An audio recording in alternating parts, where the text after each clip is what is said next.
कांग्रेस ने अपना चेहरा बदला, जिले में जिला अध्यक्ष बदला। क्या कांग्रेस अपनी स्थिति को मजबूत कर पाएगी? इन्हीं सवालों को जानने के लिए मैं दुर्गेश खरे अपने इस कार्यक्रम पॉडकास्ट पंचायत में सभी दर्शकों का स्वागत करता हूं। आज हमारे साथ मौजूद हैं कांग्रेस के नवनिर्वाचित जिला अध्यक्ष श्री गगन यादव जी। गगन जी, सबसे पहले तो मेरा आपसे प्रश्न ये है जी। कि अभी आपका 3 महीने से पहले चुने गए आप, कैसा रहा अभी तक का कार्यकाल आपका? सबसे पहले तो मैं बी न्यूज़ के परिवार को हृदय से आभार करता हूँ, जिससे उनने मुझे यहाँ का बुला कर जो सम्मान दिया। अभी 3 महीने के कार्यकाल में मुझे जो मैंने अपने पूरे परिवार संगठन को समझा है, और हम सभी जिले के जितने भी हमारे कांग्रेस के परिवार के लोग हैं, सब लोगों को भरपूर सहयोग मिल रहा है। और ऊपर से जो भी काम आता है, हमारी पूरी टीम, कांग्रेस परिवार की टीम काम कर रही है। वो आने वाले समय में कांग्रेस परिवार बहुत अच्छे से काम करेगा। आप क्या मानते हैं कि आपके आने से पहले पार्टी कितनी मजबूत थी और आपके आने के बाद आपकी जो कार्यशैली रहेगी उससे आप पार्टी में कितनी मजबूती प्रदान कर पाएंगे? कांग्रेस पार्टी कभी भी कमजोर नहीं रही है, कोई भी अध्यक्ष रहा हो।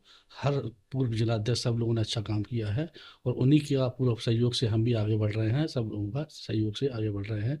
जो जो भी आगे काम मिलेंगे, और जैसा भी संगठन कहेगा, हम लोग आगे काम करते जाएंगे। क्या वजह रही है कि कांग्रेस पार्टी ने अपना जिलाध्यक्ष बदला?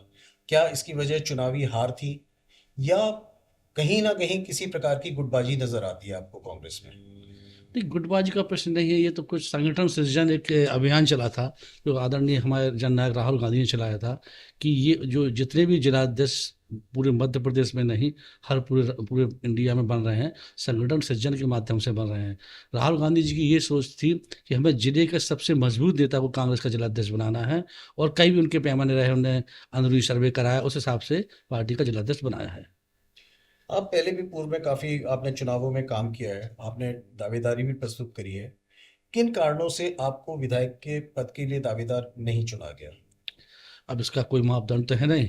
हमने हमेशा ये संगठन का काम किया है। छात्र जीवन से एनएसवाई जिला अध्यक्ष रहे, उसके बाद ब्लॉक कांग्रेस अध्यक्ष रहे महाराजपुर नौगांव से। फिर सन 2018 में हमने महाराजपुर से टिकट मांगा, वो नहीं मिला। उसके बाद भी हमने हमने हम लोगों की पूरी टीम ने हमेशा कांग्रेस का काम किया और संगठन के साथ काम किया। क्या आप एक प्रमुख कारण ये भी मानते हैं कि आपको जिलाध्यक्ष इसलिए चुना गया, कहीं ना कहीं इसके पीछे के जातिवाद भी नजर आता है कि यादव समाज को आगे बढ़ाया जाए? जैसे कि काफी यहाँ पे आप देखते हैं कि यादव समाज के विभिन्न पदों पे स्थापित हैं। तो क्या आपको लगता है ये भी एक कारण रहा आपको चुने जाने का? नहीं, ये सामाजिक तो ऐसा कोई कारण नहीं है, क्योंकि अगर यादव समाज को के लिए हमें ये भी सुनने में आया था कि यादव समाज का अध्यक्ष इसलिए नहीं बनेगा कि सीएम यादव है, यहाँ की लोकल विधायक यादव है।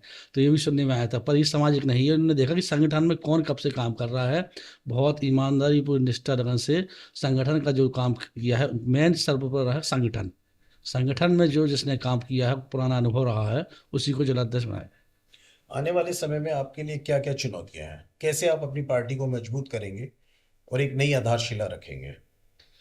पार्टी को मजबूत जहाँ तक करने की बात है, तो कांग्रेस का एक ये है कि हमें, जो हम लोग काम कर रहे हैं, राजनीति कर रहे हैं, तो हम लोगों का ध्येय ये कहीं नहीं कि हमें सत्ता पाना है। हम लोग तो बस केवल संगठन को मजबूत करके समाज के उस अंतिम छोर के व्यक्ति को न्याय दिलाने की बात करेंगे। और आने वाले समय में हम कांग्रेस की छतरपुर जिले में 6 में से 6 सीटें लाएंगे, और 28 में कांग्रेस की सरकार बनेगी, और आने वाली लोकसभा में भी हमारी सरकार बनेगी। पिछले चुनाव में आप हार का क्या कारण मानते हैं कि 6 में से आप 5 विधानसभा हारे हैं? इसकी क्या वजह का रही? इसकी बहुत बड़ी वजह कहीं ना कहीं आपने हमने सबने देखा है कि ये जो चुनाव आजकल चल रहे हैं, वो चुनाव नहीं है। कहीं ना कहीं ये बहुत हद तक वोट चोरी करके चुनाव होते हैं। इसका बहुत बड़ा रीजन अभी आपको देखने में बिहार चुनाव में मिला होगा। इसके पहले हरियाणा, महाराष्ट्र में, कि आप पूरे सर्वे, पूरी जनता बोलती बोलती कुछ है और होता कुछ है। इनके जो बड़े नेता हैं बीजेपी के, अगर उन्हें कह दिया कि नहीं, इसे 200, 160 आने, 180 आने दो, उतनी ही सीटें आती हैं। तो कहीं ना कहीं चुनाव आयोग इनमें बहुत बड़ी मिलीभगत चल रही है, और ये केवल चुनाव नाम मात्र के लिए हो रहे हैं। ये टोटल फिक्सिंग है। लेकिन इसके विपरीत पश्चिम बंगाल एक इसका उदाहरण है, जहां पर दावेदारी के बावजूद वहां ममता जी की सरकार बनी। तो इसको क्या मानेंगे आप? नहीं, इसको हम ये मानेंगे कि जहाँ जहाँ ये सफल हो रहे हैं, जहाँ नहीं हो पा रहे हैं सफल, कोशिश तो फुल कर रहे हैं कहीं, पर जहाँ नहीं हो पा रहे हैं तो उनकी मजबूरी है, पर कोशिश मेन चीज़ है। वोट चोर, वोट तो चुरा रहे हैं, ये कई उदाहरण हैं इनके। और कई राहुल गांधी जी ने कई सबूत दिए हैं कि एक एक घर में 80-80 वोटर निकल रहे हैं। एक एक कोई लड़की है, कोई 15-15 जगह, विदेशी लड़की, ब्राज़ील की एक लड़की 10 जगह 15 जगह वोट डाल रही है, तो कहीं ना कहीं बहुत बड़ी धांधली है ये। तो इसका कांग्रेस पूरे तरीके से विरोध क्यों नहीं कर पाती है? हम विरोध की बात करेंगे, जैसे कई मुद्दे अपने छतरपुर में भी हैं, लोकल स्तर पे भी देखें तो हमें छतरपुर में कहीं कांग्रेस पार्टी विरोध करती हुई कहीं नहीं दिखती है। कितने भी मुद्दे हों, गंभीर मुद्दे भी हों, लेकिन कांग्रेस पार्टी हमें कहीं नजर ही नहीं आती है। इसका क्या वजह है?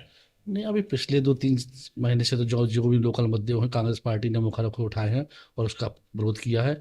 चाहे वो जितने भी मुद्दे हैं, लोकल के मुद्दे कैसे भी हों, हम लोगों ने विरोध किया, हमारे पूरे संगठन में। कहीं ना कहीं एकजुटता की कमी दिखती है आपको? नहीं, हमारे कांग्रेस परिवार में आज की डेट में कोई एकजुटता की कमी नहीं है। हमारे सभी पूर्व विधायक विधायक सभी लोग हमारे साथ कंधे से कंधे मिला के साथ दे रहे हैं और संगठन को पूरी तरह से मजबूत कर रहे हैं। ऐसी भी अफवाहें चली थी कि आपके जो पूर्व विधायक रहे हैं जो छतरपुर के कांग्रेस से, उनका यह भी सुनने में आता है कि वो कभी भी पार्टी बदल सकते हैं, कभी भी भारतीय जनता पार्टी से भी चुना, कोशिश जारी है उनकी चुनाव लड़ने की या उस पार्टी में जाने की। इसके में कहाँ तक सच्चाई मानते हैं आप? ये सच्चाई तो आप उनका बैकग्राउंड देखिए, वो ऐसे परिवार से जुड़े हुए हैं कि जिनको कांग्रेस में मतलब जीवन गुजर गया। वो तो ये कभी सोच ही नहीं सकते कि कांग्रेस पार्टी छोड़ दें, कहीं और जा सकते कांग्रेस के अलावा। ये तो उनके विरोधी हैं जो अफवाह फैलाते रहते हैं। वो कांग्रेस में पले बड़े हैं और कांग्रेस में ही रहेंगे। क्या कारण है कि कांग्रेस पार्टी अपनी बातों को, या कोई भी हम बोले कहीं चुनाव भी आते हैं, अभी तो चुनाव में समय है, लेकिन क्यों नहीं मजबूती से खड़ी हो पाती है? जैसे आजकल ये देखा गया है कि काफी युवाओं को मौका दिया जा रहा है। आपको लगता है कि युवा ही पार्टी की मजबूत पीढ़ी है, रीढ़ की हड्डी है, या सीनियर्स को साथ में लेना पड़ेगा उनको? हम लोगों की एक विचारधारा भी है। हम लोग जैसे युवाओं को लेते भी हैं तो बुजुर्गों का और सीनियर लोगों का मार्गदर्शन भी लेते हैं। हम लोग इस टाइप की राजनीति नहीं करते हैं कि हम अपने बुजुर्गों का और पुराने साथियों का अपमान करें। जैसे सामने वाली पार्टी है, वो जब बस अपने उनके क्या, उनके बुजुर्ग नेता देखे होंगे आप, उसने कितनी स्थिति खराब है आज लोगों की। ये मान सम्मान में कोई वो नहीं करते, ना कुछ कर पाते। और हम लोगों को दोनों, हम युवाओं को भी जोड़ना है, और अपने जो पुराने सीनियर नेता है उनको भी साथ देकर उनका मार्गदर्शन देकर हमें चलना है।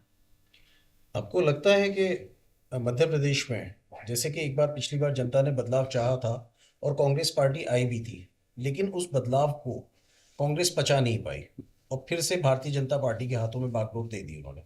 क्या आपको आगामी चुनाव में लगता है कि एक बार फिर बदलाव की स्थिति पैदा होगी?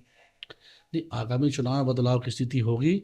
और आप ये बात कह रहे हैं कि जनता ने जैसे भी कांग्रेस को दिया था, उसके बाद धन बल और पैसों के दम पे इन्होंने जो गवर्नमेंट में बदली थी, कुछ हमारे पार्टी के भी कुछ लोग ऐसे दोगले नेता थे जिन्होंने अपने स्वार्थ के लिए, निज अपनी संपत्ति बचाने के लिए, अपना सब बचाने के लिए कांग्रेस से गद्दारी की थी। आज पूरा मध्य प्रदेश देख रहा है कि उनमें उन्हें बीजेपी में उनके पास क्या है और क्या नहीं है, क्या हालत है उनकी बीजेपी में।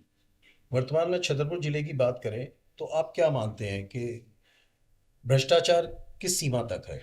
क्या सब कुछ सही है या भ्रष्टाचार है अभी?